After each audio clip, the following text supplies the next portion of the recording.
All right, awesome. Hey, everyone. Welcome to our Curious Expeditions Fireside Chat.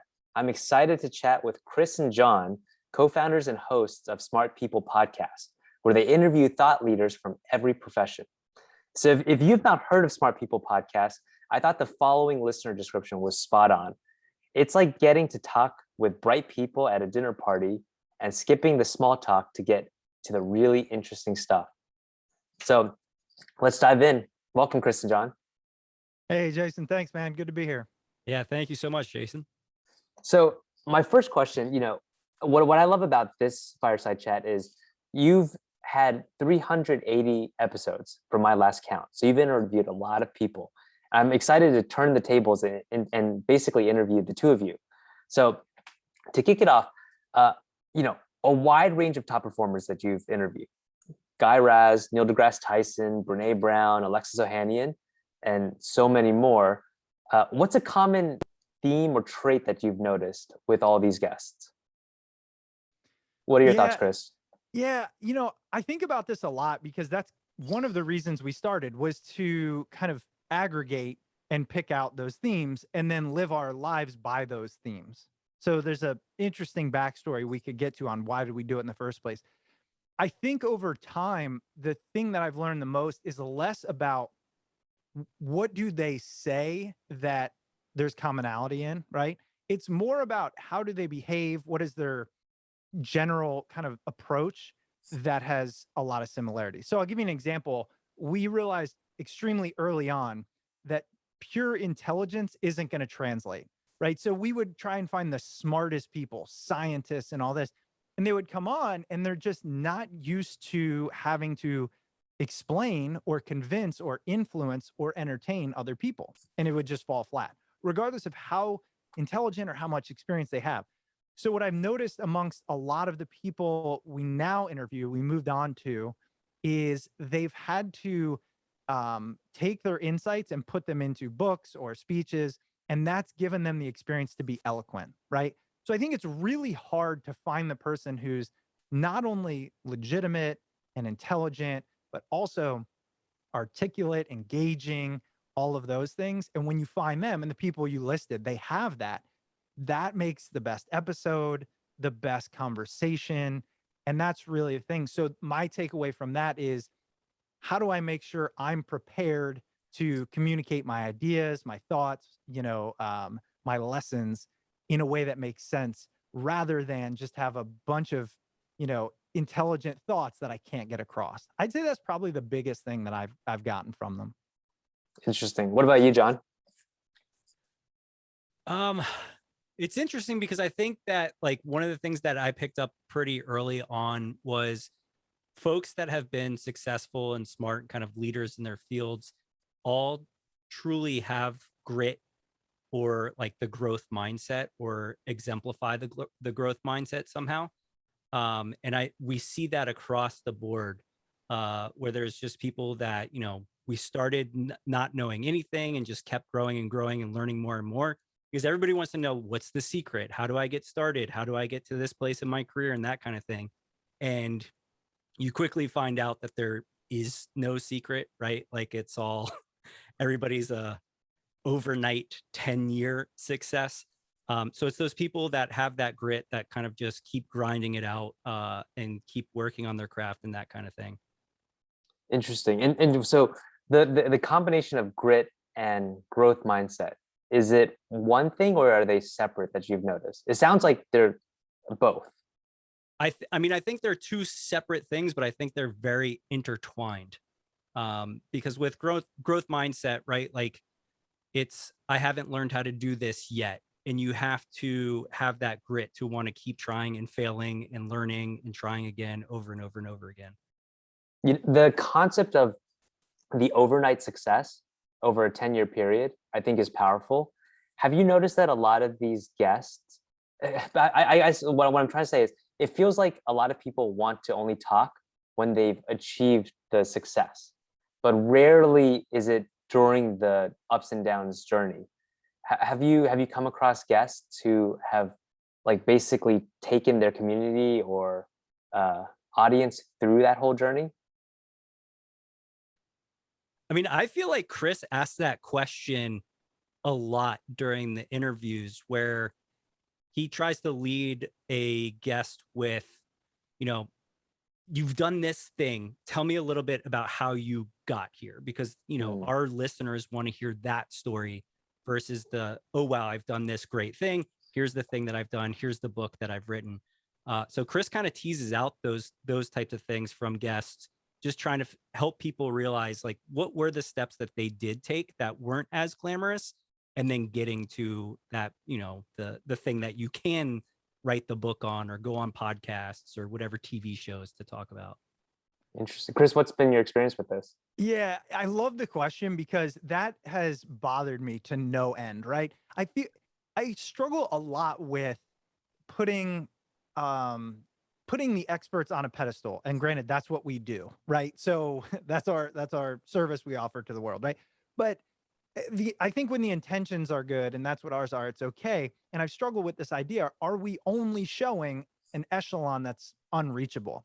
But here's what I've learned: as much as people say they want to be able to relate, they want to hear the struggle as much as the success. In reality, and I've had to learn this the hard way, our podcast or a lot of content in the world is just as much entertainment and taking you away for whatever reason than it is education. And people want the motivation of the end result. They want the vision of the end result. They want the lessons from the end result.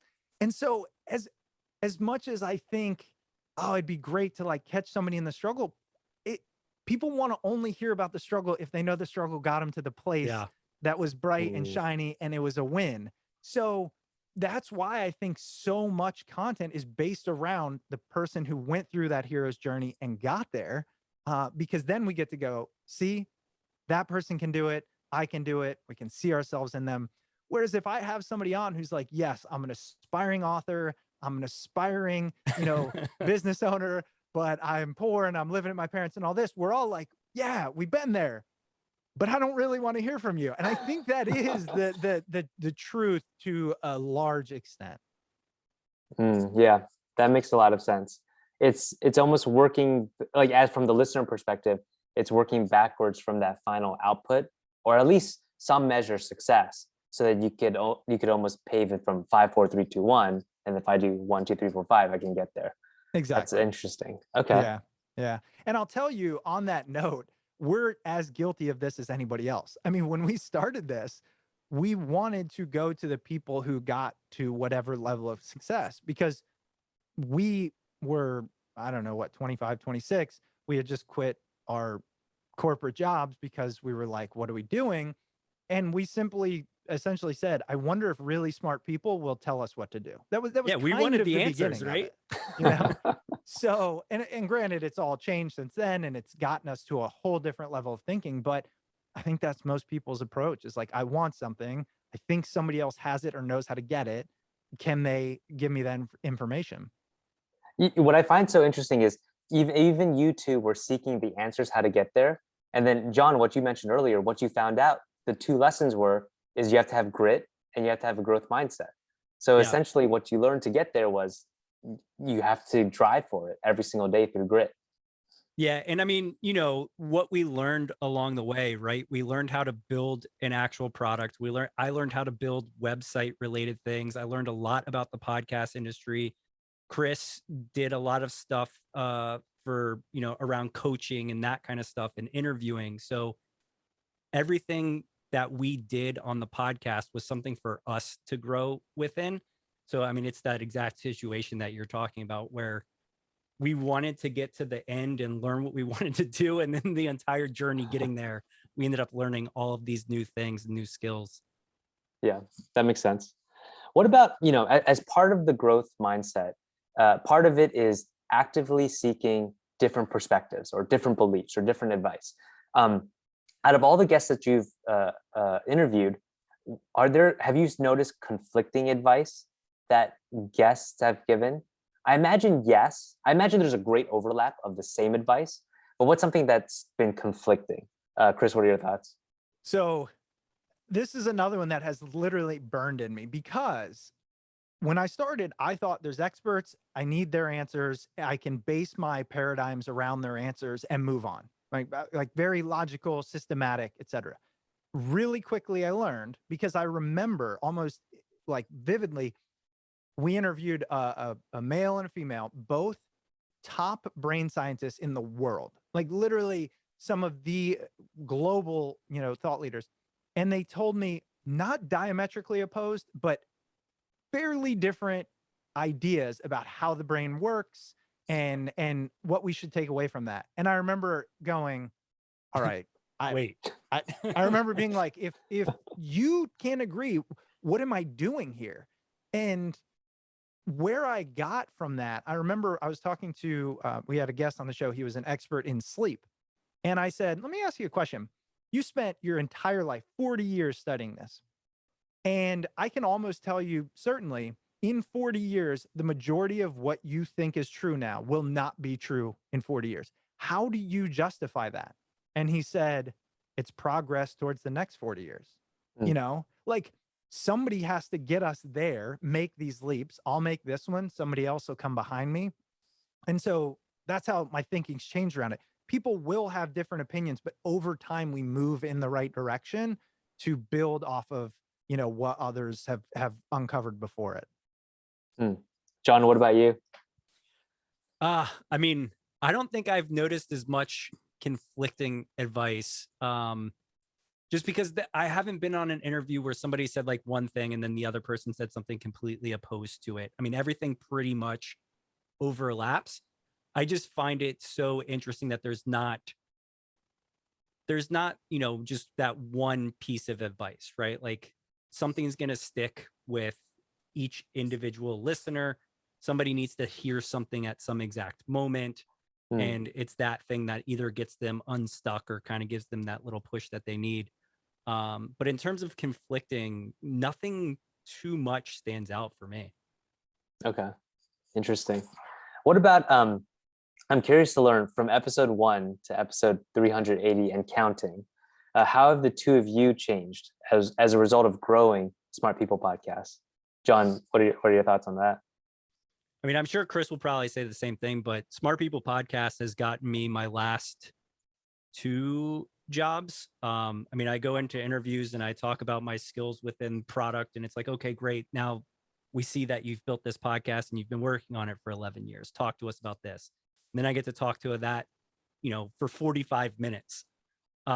So from that perspective, I've learned an incredible amount from like actually building something. It's caused me to be, I believe, a better listener. I know that when I first started, when Chris and I both were doing interviews, I would write a lot of my questions down and have these specific questions. And Chris would write maybe 1 or 2. And I would just observe him, and he was just listening more to kind of see where things could go naturally, as opposed to having this script. And I think that kind of like instilled this thing for me that the most important part, I mean, this is going to sound so stupid, but the most important part of having an interview is listening, right? Because if you've got this thing of like, you're waiting for my question or my answer to finish, and then you just move on to the next thing, there's not really that natural flow. But as you're listening, you're seeing how the conversation goes and that kind of stuff, right? Like you're asking follow-on questions, that kind of thing. So that changed me immensely. But yeah, I would say those 2 things being the biggest. How many episodes in? I'm trying to like place a timeline between this 1 through 380. How many episodes in would you say the listening part started to kick in? Oh gosh, I don't know. It was probably like a year at least before I was able to do that, right? Because there's so much going on. When we first started podcasting, we were trying to get everything right. We were worrying about the technology and the actual recording. Like I was sitting there watching the board, making sure that all the levels were correct and that kind of thing, because the last thing that I wanted was an interview to go to waste or something to happen. So, I'm focusing to those things while also trying to listen. And that was super hard to do. But then as I got more comfortable with like the technology aspect of things and could actually start focusing on listening, then it became different. So it probably took me a good solid year. So, 50, 60 plus episodes before I even started actively listening to guests as they were talking. Wow. And one other double click. So how many questions do you write down nowadays? For myself, none, because I haven't done an interview in years now. But for Chris, I feel like he doesn't write anything down anymore. Don't give away my trade secrets. Don't talk about episode prep. Well, and one thing is, what John was alluding to is not to just like jump right in, but the division of power, division of things that we have to do. I mean, one of the things that I now recommend to everyone, and I came to find out it's the guy who started, I think it was started Y Combinator, makes this requirement where you have to have at least one co-founder. You have to have a co-founder. And we would never have done this if it was just one of us. And I think it's a number of things, right? One is, to John's point, I would get mad at him. I'd be like, dude, listen to the people, because he'd be doing a million things. But what I wasn't understanding is the stress of everything going right, especially 10 years ago. Like, it's a whole different world podcasting now. People have to really understand that. But that's his strength. Like, I still can't do it to this day. I call him probably every day. Something broke, something's off, the level's this. So understanding your strengths and leveraging those, as opposed to trying to do it all, and then having somebody else that you're accountable to. We would never have done it. I mean, there's days he's like, where's the episode? And I'm like, dude, I'm tired. But you're like, hey, you've been putting in the work too. I'm going to do it. And so to his point, why hasn't he done an episode in a while? Is because he's doing all the other stuff that I genuinely can't do. I don't understand websites. I don't understand editing and all that stuff. Yeah, I like the concept of doubling down on your superpowers, Yeah.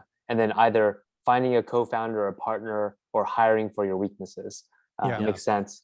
But Chris, I'm curious, where did you develop that mental model to start, where you were just listening and had one or two questions? Because I feel most people don't do that. Yeah, I mean, look, I still to this day wonder, like, what am I really good at, right? But I think that is the foundation for it. I've always, my whole life, kind of believed that most people have the answers or have more answers. I truly believe people are interesting. Like, I think I get that from my mom.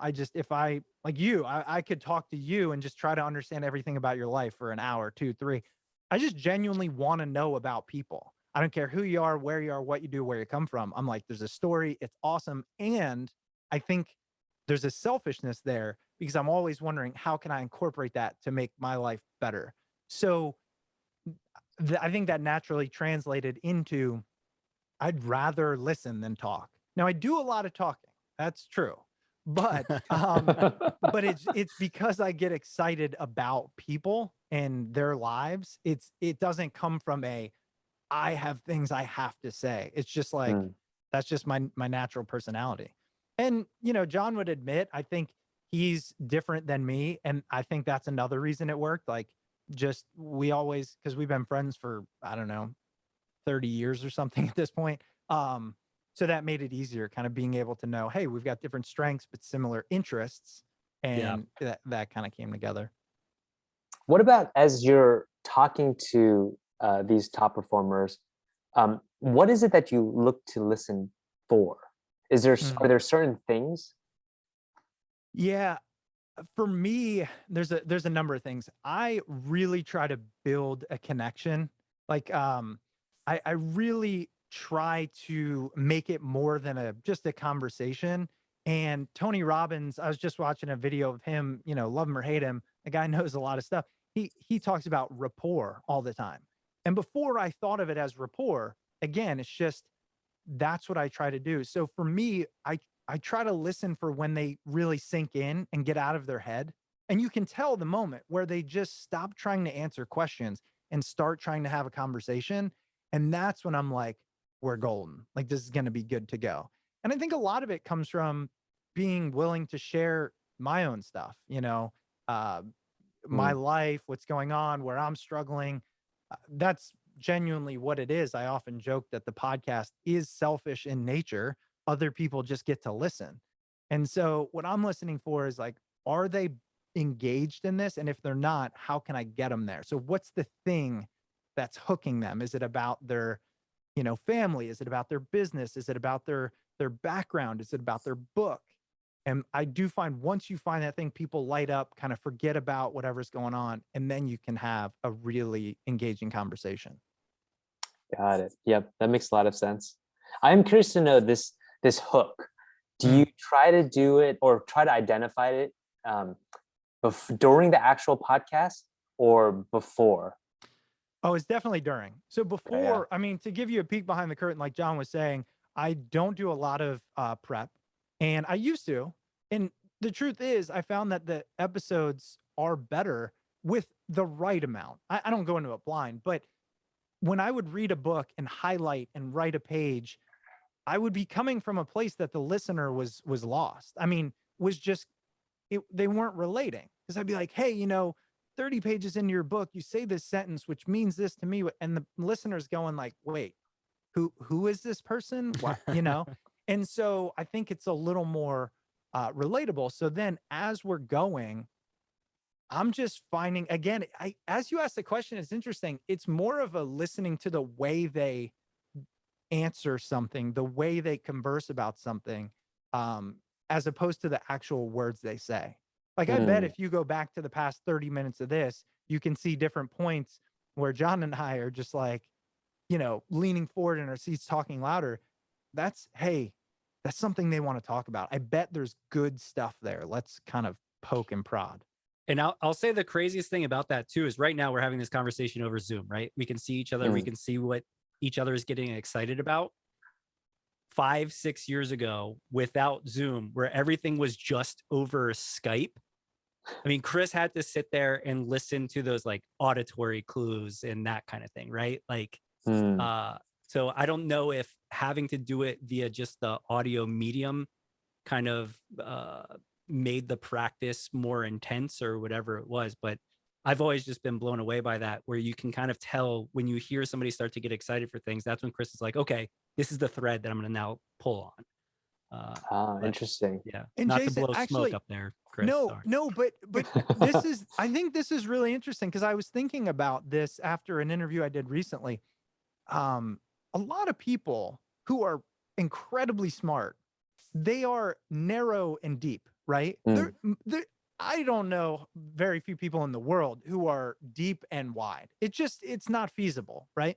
And so the reason I'm saying you can hear it is because I'll ask questions and people will often say, it's not really my area of expertise. And then they'll give an answer. And what I know is like, that's not what we're here for. Like, I can go talk to the person who that is their area of expertise.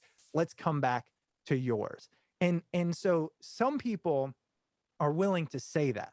I find that the people who are like most secure, most of the experts, they're willing to say, that's not my area. I think some people are not willing to say that for fear of how it might sound, but you can still hear that. They get a little quieter, a little less intense, because they're going, I don't know, this isn't my ballpark to play in necessarily. Oh, that's an interesting insight. I think, once you said it, it makes a lot of sense. It's almost like that advice. If you don't know something, just say you don't know. And that you'll either follow up or, you'll help identify someone who does. Yes. But I think it shows that confidence. That's an interesting one. Well, okay, so on this topic, I am curious to ask, what's like your favorite question to ask a guest? Or is there one, if at all? John, why don't we start with you? What are your thoughts on this? No, I don't have one. I'm thinking. Okay, I'm thinking. okay.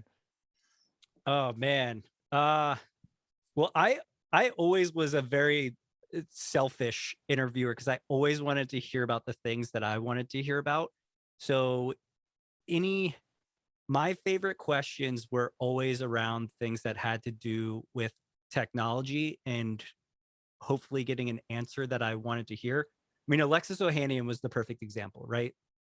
We were talking to him and I basically just flat out asked him, I was like, listen, I'm in the consulting space. I've been thinking about getting into the tech space. I really would like to get into web development or like the product space.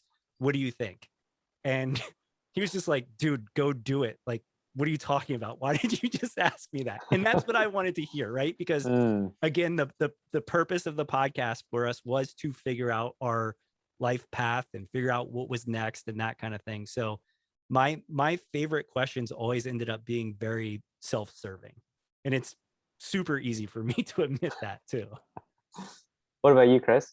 I don't know if there's anything wrong with that necessarily, but I think my favorite questions tend to be, I agree with John, the things I'm interested in, the ones that make for the best episodes, which is where I'm at now. Like to John's point, there's definitely an evolution. You can keep going. So the first 2 years, there was a tone, a style, a goal. Second two, or like 3 and 4, 5 and 6, 7 and 8.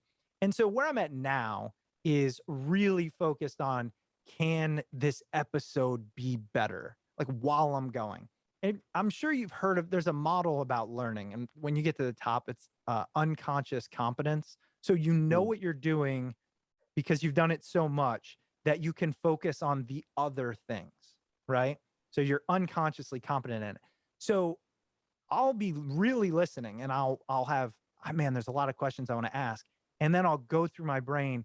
Is this one going to get us to a better place? Is this one going to get us to a better place type thing? I'm not saying I do it perfectly, but I find that at the end, it's either, is this going to lead to a story? It just doesn't matter. People want their stories, right? Or can you ask them a question that's going to ask for a specific example? Because you'll hear a lot of, we just interviewed a guy. He was the coach for Michael Jordan and Kobe Bryant. He was their strength and, and I remember thinking like, yeah, a lot of the things he might start out with are generic. Like winning is everything. Great. What does that mean? But when you ask like, well, how did Kobe exemplify that? Or how did you, that's the type of thing where they get out of the generic, get into the entertaining, and then that becomes educational. Yeah. Okay. So a few follow-ups here. I'll start with John, since you started first. I do echo Chris's sentiment that I think because the two of you are interesting people, I think the questions you ask, your listeners want to hear it too. So it's almost like you're the voice of your listeners. So I think it's a good question to ask. Chris, on the example you just gave, I remember listening to that episode, and one piece that I remember clearly was you wanted to know the difference between, because I think Tim, I think his name was Tim, right? Yep. Yeah, Tim Grover. Yeah, Tim Grover. He said that both MJ and Kobe winning was everything, but you want to know the difference between the two. And I think he said MJ knew how to turn it off during certain time periods, but Kobe couldn't. That's right. And it was, it led to whole things. Yeah. What did you think about that? That's a perfect example. And I will tell you, I like talking about this episode. There's something that irks me because that's one where I felt like, and it was just a couple of months ago, I didn't get it to an A. Like I feel that's just me, right? And that is never the guest's fault ever. Like I never go, man, that person could have been better. That's when I'm like, what did I not do right? And I think that episode's a perfect example of I could have kept pushing for details, and no, I'm not saying it was bad. And he's just so good at what he's done. I mean, the pinnacle of pinnacles. And so when I don't leave and go, that was the best thing I've ever heard, I ask myself, Chris, what could you have done better? But your example about Kobe and Michael there, like that'll stick with me. Can I turn it off? How do you turn it off? And does it matter? Right? Like they both were great. So I don't know. What when you look back at it and you say you wish you could have dug deeper to get more details, is how would you have done that? Like, are there specific questions you would ask him? Yeah, it's exactly what I was talking about earlier. I wish I would have asked the questions that start off really weird. Like, why are you asking me this? Because they get somewhere. So an example would be, I wish I would have just said, what was Kobe's stretching routine? Or like, who would have won in a matchup and why? I just, there are misses. And that one's one I've been thinking of because the stretching one's an example. The reason I didn't ask, and I can say this, is I think I was a little scared for him to be like, what? Like, what? Right? I don't know. But he could have said, all right, let's go with it. He would stretch for it. And then the answer could be really bizarre. And like nobody may know that, you know? He started with his hamstrings because blank. And then you can just go down a rabbit hole. And that's something that people don't know. Like the thing I think about Neil deGrasse Tyson, I'm always trying to get to is, what do people not know? I said this in the Neil deGrasse Tyson episode. I said, Neil, anybody can go anywhere and find questions about physics and astrology and whatever. I'm not going to ask you a lot of those. Like, I'm sorry. And I hope it was a cool interview, you know? I like that. You know, I like that first question being so different or unique, or catching the person off guard.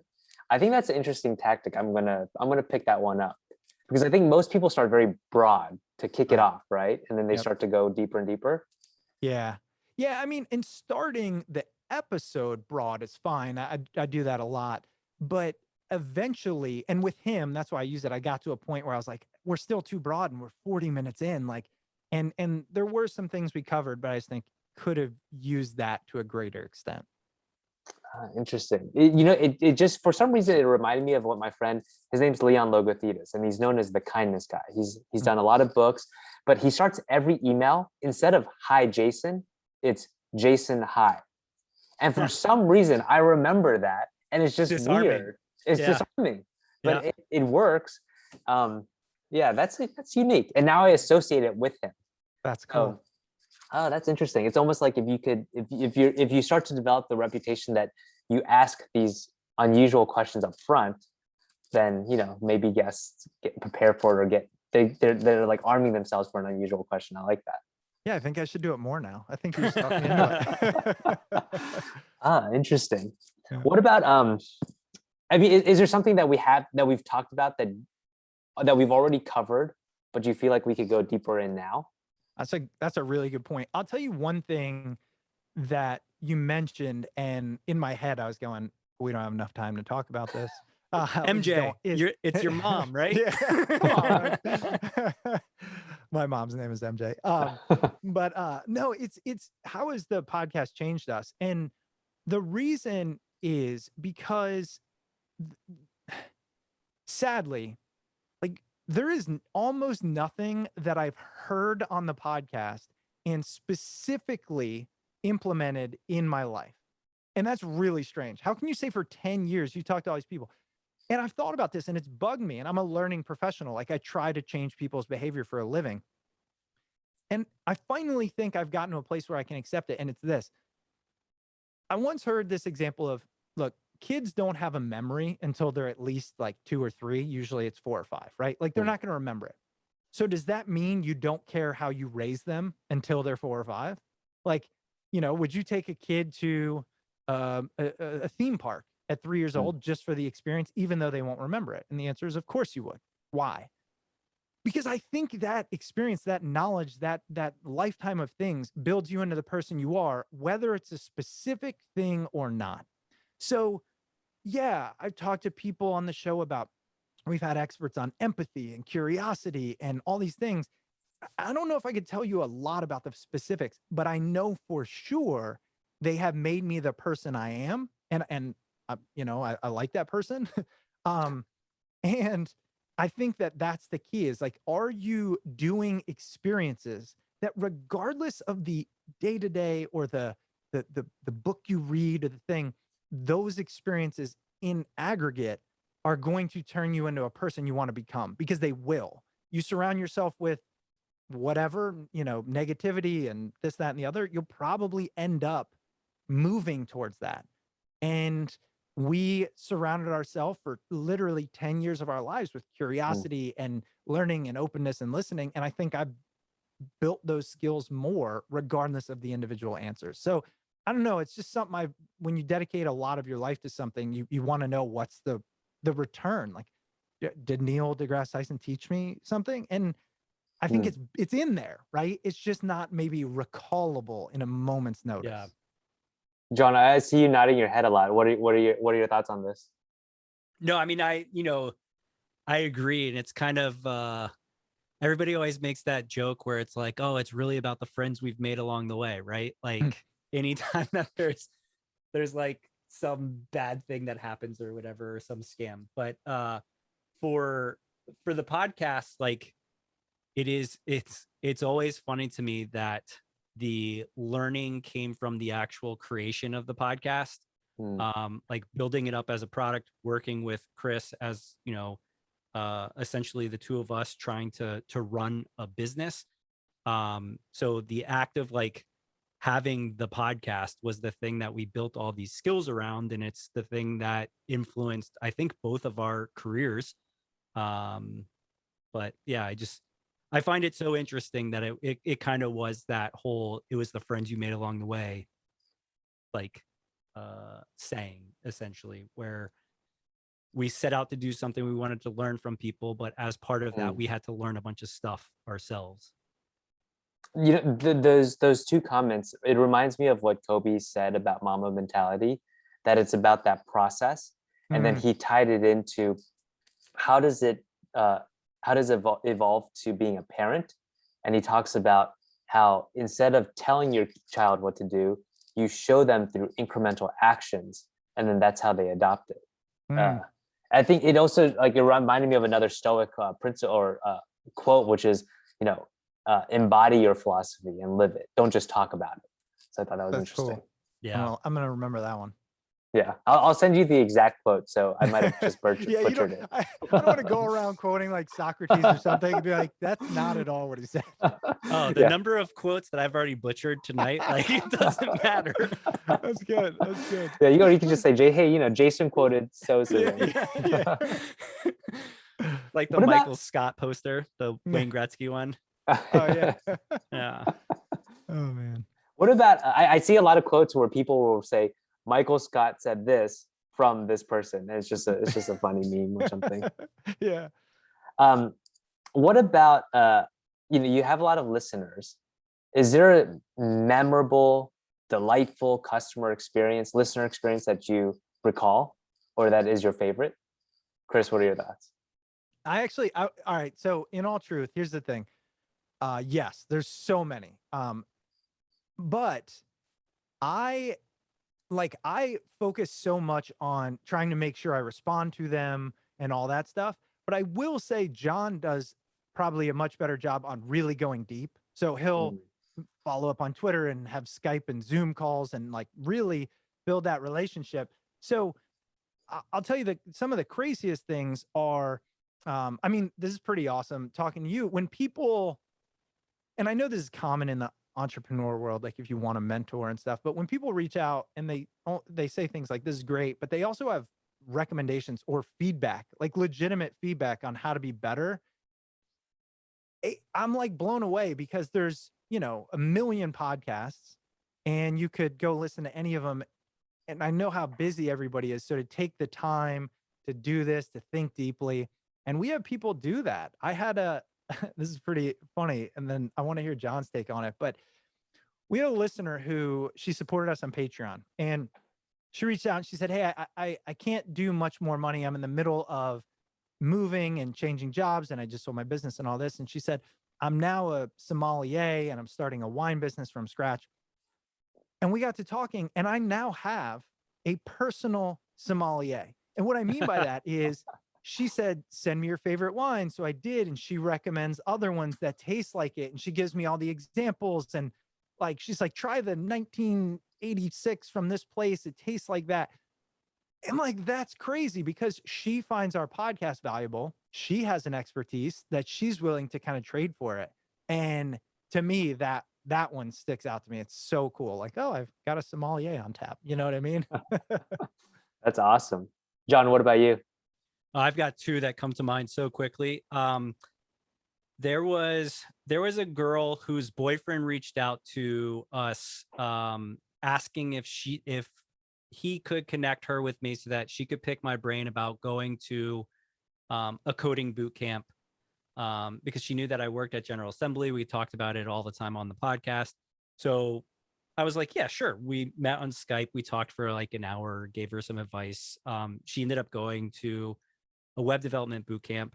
She reached out probably like within the last year. And she's like, hey, I haven't talked to you in forever. I don't know if you remember, but 5 or 6 years ago, I reached out to you about going to a coding boot camp. I went. I'm now like a senior engineer at this place. And I just wanted to write back again and just say thanks, because that conversation was the thing that convinced me to go to the coding boot camp.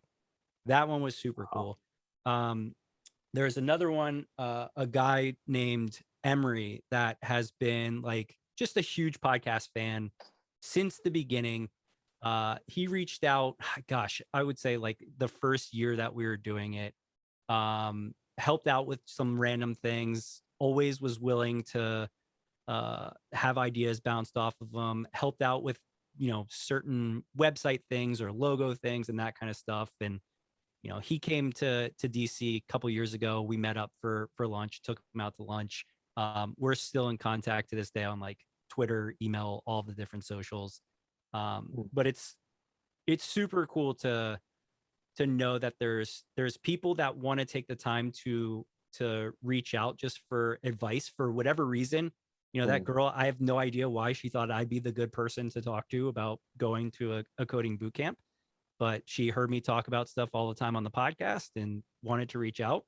I don't know. It's those kinds of things that it's nice to look back and see things that actually impacted folks who were interested in the podcast or said the podcast helped them in one way or another.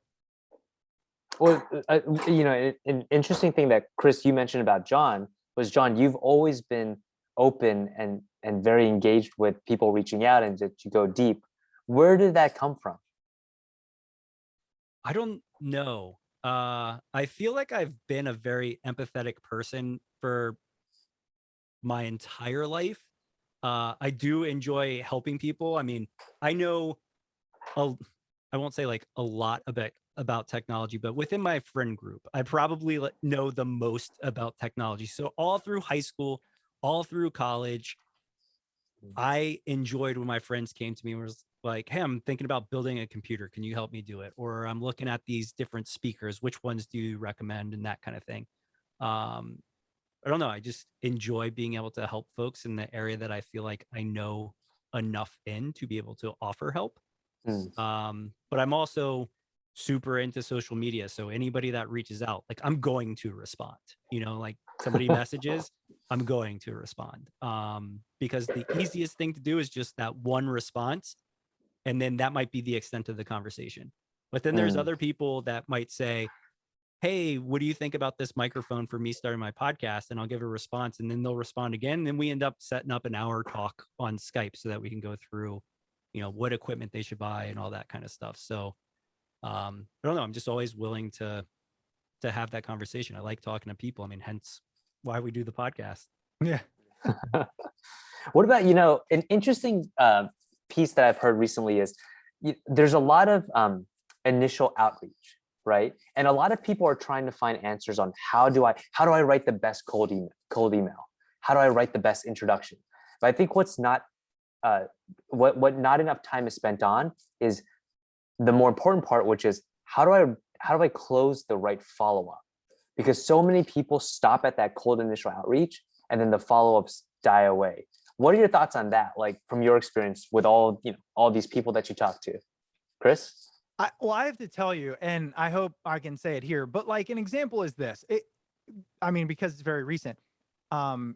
We've connected before, but we connected a couple weeks ago and we talked and it was awesome. I really enjoyed it. We threw some ideas around and I think we were both going on vacation or something and just hadn't checked my inbox in a while, whatever. And I saw an email from you and it was like, hey, here's a Word doc. Here's some ideas. Here's some thoughts. Here's some things we can do. And I called John and I was like, dude, that's motivating even to us as creators. Like that's so that's so cool. So few people, myself oftentimes included, will do that because we're busy. It's not a judgment thing, but I think people overestimate how hard it is to stick out. It's not extremely hard. Like show your interest, use your skills, do that one extra bit of follow-up. You are different than 95% of the emails or things that person has gotten.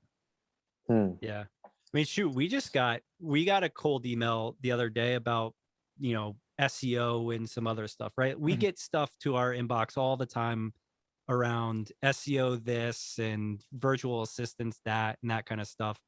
But this particular person sent us a 8 or 12-minute video where he went through and he did a walkthrough of the website and he broke down all these points. He's like, here are the things that I want to talk to you about.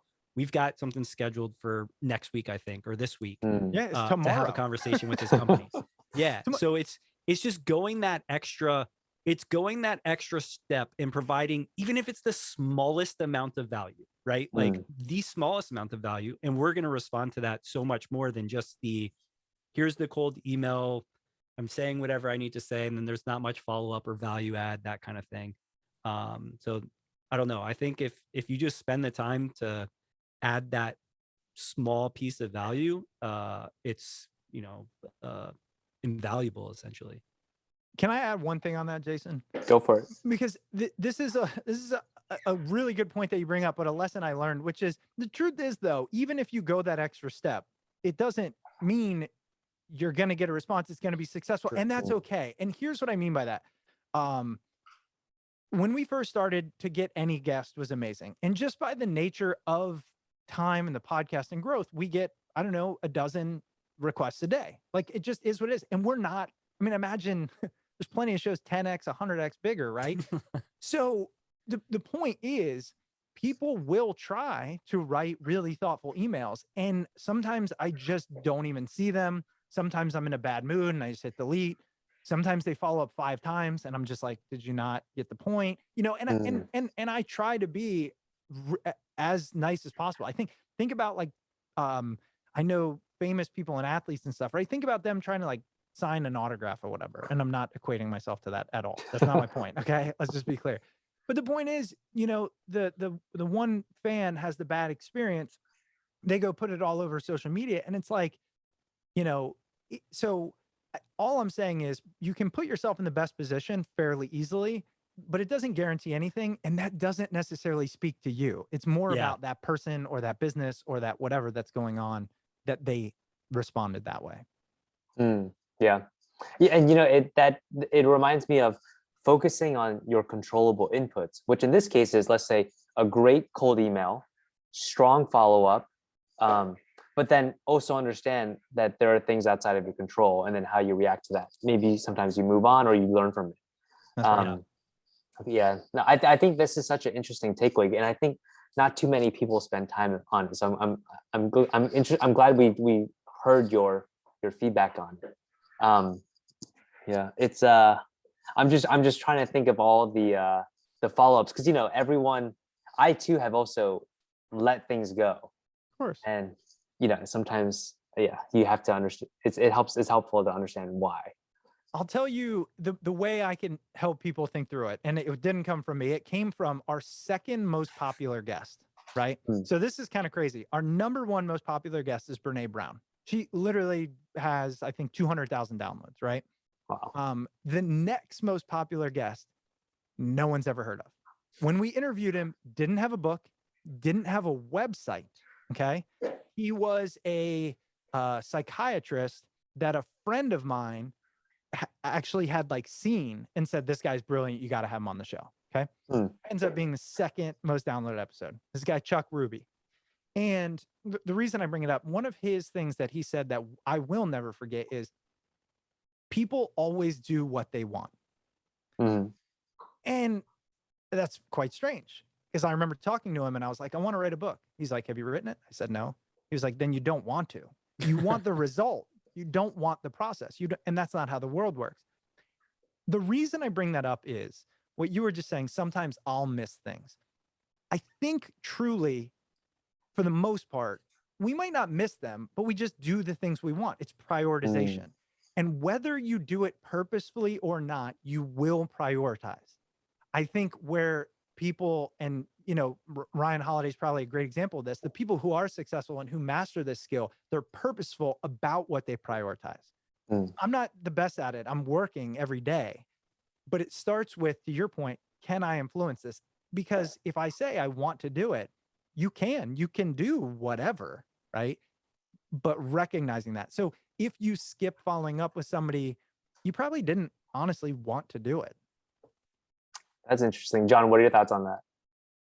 Oh, I mean, I think it's 100% spot on. I remember when Chuck talked about that, because there are so many situations in my life where I look at things, I'm like, oh, I really would like to do this, but I want to be able to do this end thing, right? Like, sure, I want to be a pinpoint 3-point shooter in basketball, right? Like, it would be the greatest thing in the world to just be able to drain threes, but like, I don't want to sit there and spend 6 hours a day just taking shots and then, doing wind sprints to build up my endurance and all of these other things that go into what it takes to actually do that thing. So I see that in my life all the time.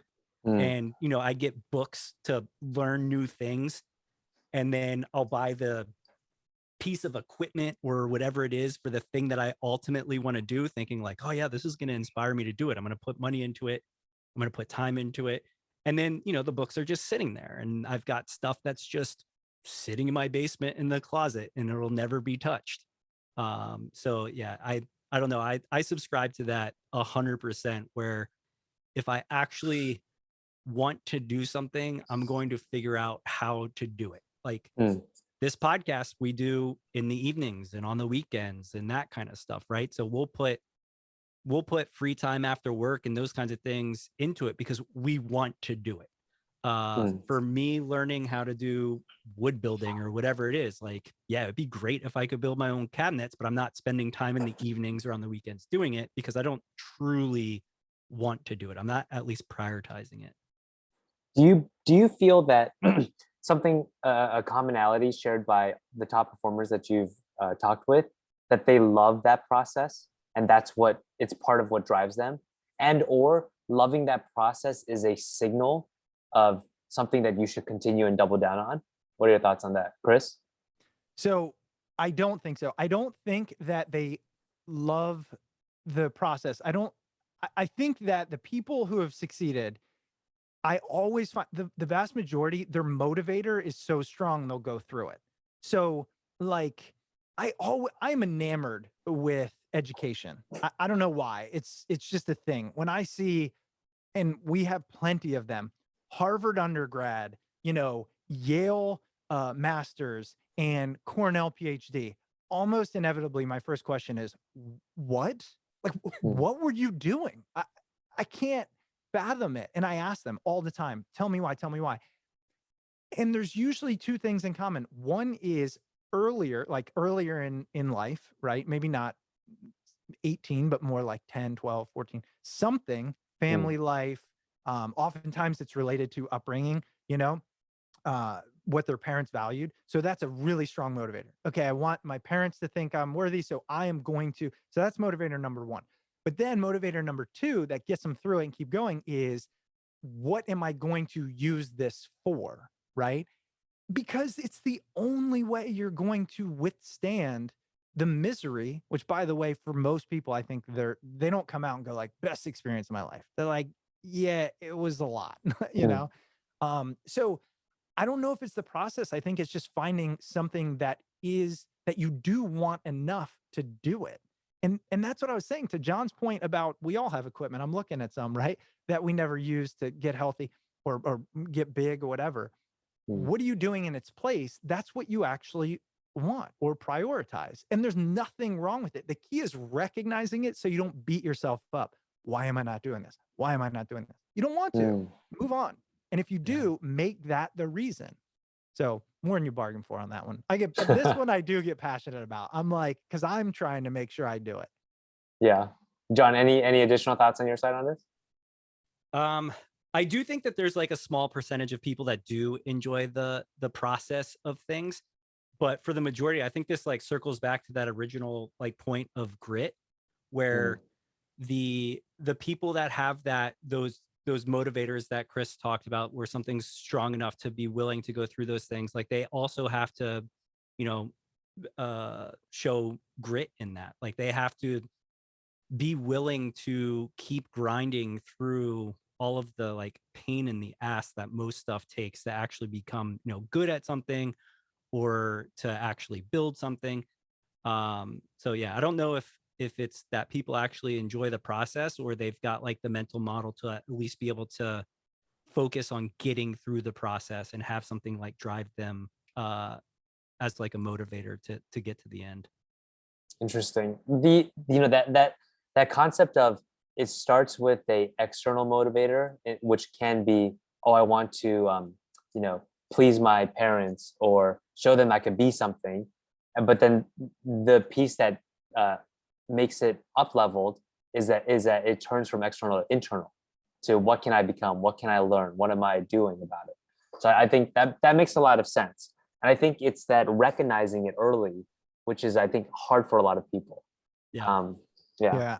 Jason, one thing as you're saying this, you're so good at taking the idea and like synthesizing it into a very useful nugget. And I'm sure that's Distilling part of what you do and all that. But because that's a great point, like that, starting with the external, I think a lot of us do, right? And then if we got it right, it turns into an internal. And if we got it wrong, the external, if we got it wrong, we will eventually find our internal, or we will live in misery. That's it. Yeah. Like, and again, it goes back to how we started this. I was a finance major. External thing, I was like, I want to have a bunch of money so I can have buy a bunch of stuff and look really cool and all that. That was. And 3 days into my job, I was like, I'm not money motivated and I hate this. And so I don't know what I'm going to do. And so the point is, it got me through finance in school. Okay. I didn't like it, but I did it. But when it came down to like, okay, now you're going to need internal motivation to actually do this for the rest of your life. And that's when it just all melted down. And it was like, all right, let's rebuild. And similar, I think, to John.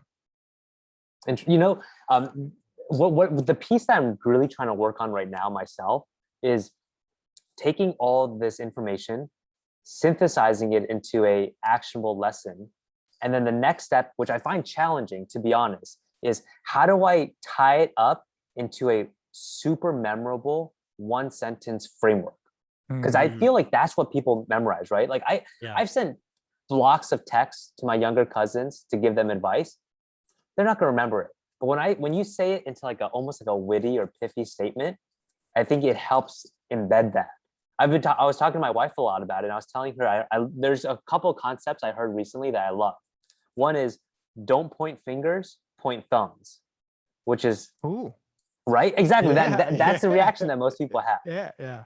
And then the other one I love is I heard this recently, was if you want a 5-star experience, then you should first be a 5-star customer. And I was like, oh, that's interesting. But I'm not good at that framework yet. So that's a skill I'm trying to develop. Yeah. Oh gosh. What's interesting about that too, like years ago, when memes started becoming really popular on the internet, I looked at them. I was like, this is the stupidest thing I've ever seen. Right. And I sat there and just like dumped on memes the entire time. I was like, oh, this is a passing fad, but it's oversimplification of something like completely distilled with some like I find that the more the ridiculous the image behind the meme is, the more memorable it becomes too, right? So you look at it at face value, like this is dumb, but then you'll never forget it. Yep. And I find that so interesting because like, I mean, memes have been around forever. But because like social media and all that kind of stuff with them getting passed around, like I started taking an interest to them, but was kind of blown away, like how well that works to actually distill a point or even misinformation or whatever. Yeah. It's why Elon is so good at disseminating information. Oh, it drives me crazy. Memes. It drives me crazy. Yeah. No, it's so true, right? Like I look at him, I'm just like, gosh, I feel so embarrassed, but he is so good at disseminating information. It's unbelievable.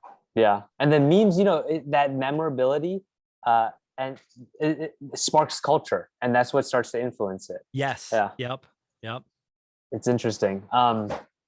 Okay. Yeah. So that is a skill that I am trying to work on. The good thing is I think it's a developed skill. So it's something that you can get better at. I think it all is, right? I think everything's pretty much developed skill. I mean, yeah, that's what, when you get back to what John and I were talking about with doing different things in the podcast, right? And people talk about like natural abilities. I actually think, and I see it in kids, a bunch of my friends have little kids. I think there's very few natural abilities, but there are natural motivators. And so the people who are naturally motivated by certain things will do them earlier and more often, and then they'll Yeah. appear. I know I'm not the first person to say this, but to your point, I think most skills, that's how they're gonna. And then you just look back in 10 years, kind of looping it all the way back to the beginning, you go, that person, where'd they come from? It's like, well, that's the skill they've been developing since they were X years old or whatever. Yeah, it's like the samurai, making the sword sharp through the 10,000. Yeah, I don't know what that word is. Like, yeah, but I think you know what I mean. Yeah. Definitely. They're like cleaning the sword or something like that. They're carving it or making it sharper. Yeah. Yep. That's it. See, this ties back to that pithy statement that I need to get better at. Right? If you had a pithy statement for that, Yeah. it's like the one. What did they asked? Who was it? Einstein? Something about chopping down trees, and he said I'd spend the first half of the time sharpening the saw or something like that. Yeah. Like 90. Who Yeah. knows? 90, yeah. All right. So to wrap this up, because I feel like we could talk for hours. I definitely could. So we could probably do this again. I think it'll be interesting to dive deep into a few subjects. But I think so with Smart People Podcast, you've essentially created a treasure trove of informational artifacts. So I'm curious to hear both of you. How do you learn and stay curious, like personally? Or John, what are your thoughts? Oh man. I mean, I think that there's things that I'm naturally drawn to, like being in the product space and still wanting to be like a software engineer, or at least having interest in software engineering. It's so easy to find anything each day, right? Like I can go find something online and be like, oh, I can try building something with this new framework or whatever. So I find myself doing a lot of building things to try to learn things, even though that I don't have like the greatest foundational knowledge in that area. I've been watching it's sad. Like I've read less and I watch way more YouTube now. But there's so many things that I've gone down like those YouTube rabbit holes of just like, oh, this is interesting. I want to learn more. And just finding those people that I can connect with and kind of learn stories from, and then learn what I'm actually trying to learn from them. I find myself doing it on a computer. I mean, all of my learning and all of my trying to stay curious is all through the computer, which is sad because I actually do miss books, and I probably should start reading more, especially since we get so many books sent to us. Yeah. Is there a specific YouTube channel that you like a lot? Right now, Yeah. I don't know if you've ever heard of this guy named CoffeeZilla. No. But CoffeeZilla is the internet detective that basically is going all in on all of these like cryptocurrency scams that are happening right now. And he does like a lot of investigative reporting and just, talking about like all these social influencers and different things where all of these cryptocurrency things are popping up left and right. And they just end up being like kind of rug pulls on people that invest in the tokens. I've been watching a ton of his content just because, again, like I'm very interested in the cryptocurrency space, technology behind it. And, there's been all this talk of how this is going to change the world in terms of like money and value and all that kind of stuff. But then there's this huge negative aspect of it too, which it's no different than any of the stuff that was done in the financial industries, like up until this point anyway, right? Like Bernie Madoff with his Ponzi schemes and all that kind of stuff. Like there's going to be bad actors, no matter the medium of technology or currency. But yeah, no, I mean, that's what I've been wasting my time on recently. I'll spend a few hours on that too, because that is a topic I'm interested in as well. What about you, Chris? So how do I stay curious? Is that what you're asking? How do you learn and stay curious? So I'd say for learning, it's honestly, I still read. John was saying we get 5 books a week. Like I get 5 books a week sent here from authors. So I finally got over my anxiety of if you start a book, you have to finish it. because like everybody knows this. Most books are only good for the first 30 pages. Like that's just how it is, right? So you can read the first 30-ish pages of almost every book and get 80% of the material. But the ones that you want to keep going, just keep going. So that's kind of like formal learning. But the curiosity piece for me is, it kind of goes back to the mindset we were talking about. For some reason, maybe it's an OCD thing, I always believe other people have more and better information and answers. And so I can't help it but to ask. Like, somebody tells me 5 minutes of their story. And you work at Amazon, and like my head's like, well, I want to learn about Amazon businesses and what's going to be the future of that, and how's AWS doing, and where's cloud computing, and like I just can't stop. And I think it's because I so desperately want to like keep crafting a better and better life, for better or worse, right? That drives me to want to ask people things and learn new random stuff. Like someday it's all going to come together. It's probably not, but I think it's just the constant belief that there's more and better answers, and I don't have them. That draws me there. Jason, you said you don't have kids yet, right? Not yet. Chris, this literally just popped into my head, and I was curious, and I've never asked you this. But do you think that you have a different lens on learning and curiosity because of like through your children's eyes? Do you find that that's changed anything with you? That's a great question. I'll tell you the one that jumps out to me, blows my mind. Kids' ability to recognize things is like, what am I trying to observe things is mind blowing. I'll give you a great example. Okay. I'll never forget. This was years ago. My oldest now is 6. He was probably 3 at the time, 3 or 4. My wife comes down. She walks upstairs. She comes downstairs. Within 10 seconds, my son goes, "Mommy, I like the color of your nail," or "I like the color on your nails." And I'm like, in the history of knowing her over a decade, I probably never noticed her nail color. And like, I'm admitting that.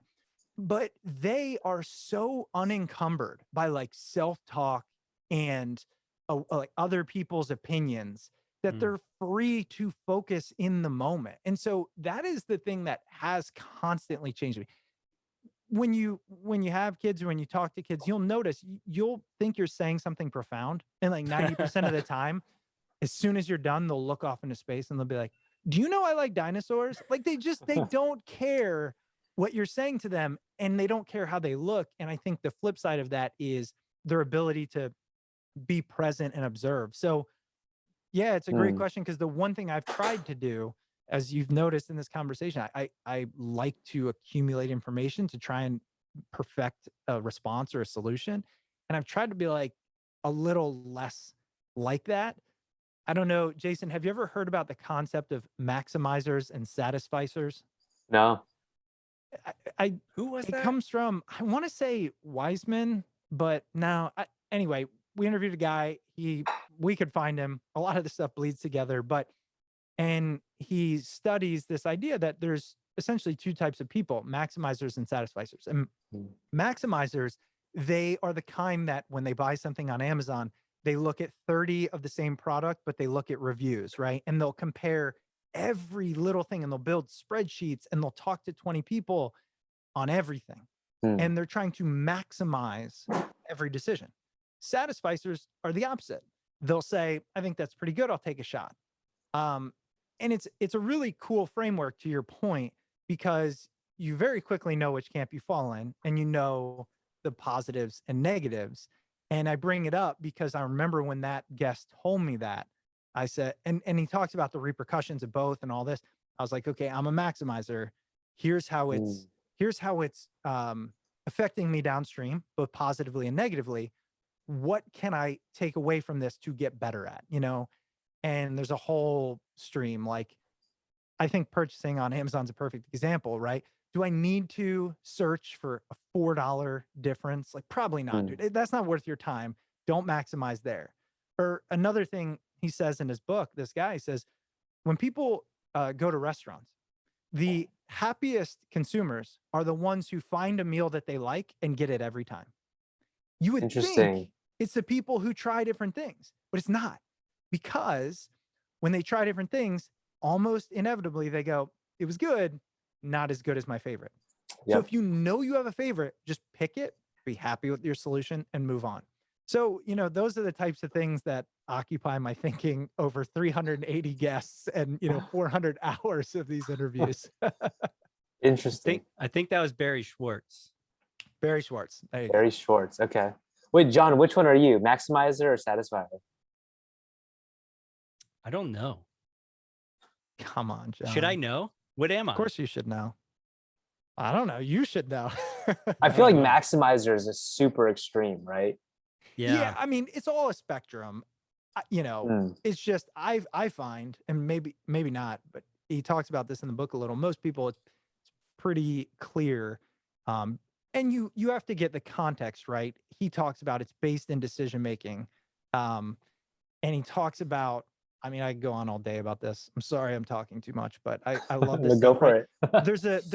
There was a study done on people selling jam or jelly. I think he calls it jam. And they put up a store, inside a store, they put up a little like a display, right? And in one of the groups that did it, they only offered, I think it was 2 flavors, right? It was like strawberry or something else. And in the other one, they offered like 15 flavors. And then they say, which one do you think sold more? And as I'm telling this, I think people know, but most people pick the more flavors because there's more options. And it's not. It's the less options, because what happens is people go, should I get the strawberry? I could get the blueberry. Should I get the mix? You know what? I'll get it later. And they leave. Whereas if there's only 2, they just go, yep, that's the one I like. And then they walk out. And so anyway. Interesting. That's an interesting, we have to dive deep on this whole framework or concept of selection and over selection, too much selection, or vast selection. Yeah, that's interesting. Okay. Wow. John, do you have the book on your lap right now? No, but the iPad. So it's The Paradox of Choice. That's what it is. Yes. I could picture the book cover in my head. That's funny. So it's That's The the Paradox perfect of title. Choice. Why more is less.